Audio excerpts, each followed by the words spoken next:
What's up mga sir? Nandito tayo ngayon sa Honda Soxergen, Coronadal City. Nandito tayo para tingnan yung mga price ng mga motorsiklo nila. Updated prices to mga kaibigan. So unahin na natin agad yung RS125Fi. Ito yung pricing, 80,000 ang SRP. And if gusto nyo makita yung mga monthly installment, i-post nyo lang yung video mga kaibigan. So dito naman tayo sa ating XRM. Ito yung standard, no mga pre. XRM 76,000. Kung gusto nyo makita yung monthly, i-post nyo lang yung video mga kaibigan. Dito naman tayo sa XRM 125, tapos dual brake to mga kaibigan, no. So yan yung presyo niya, 79,000. Ito naman yung ito yung dual disc brake.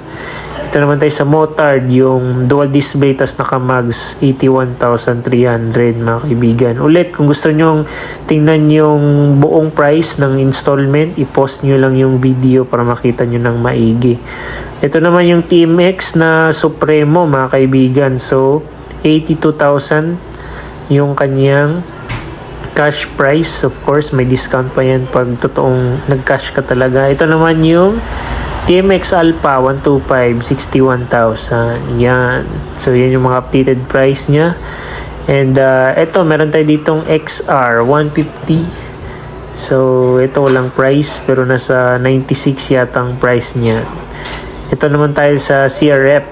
Yung CRF natin is 152,000 yung price, no? Kung gusto nyo makita yung monthly, i-post nyo lang yung video. Ito yung CB150X, yan, 178,000 yan, no? And then, ito yung, meron tayong dalawa ditong CRF 300. Ito yung CRF 300 na standard, no? So, magkano? 274,000 CRF 300L. Ito yung CRF 300 Rally, no? So, ito yung Rally version. 314,000 naman to mga idolo. So, medyo pricey siya. Ito naman yung ADB 160.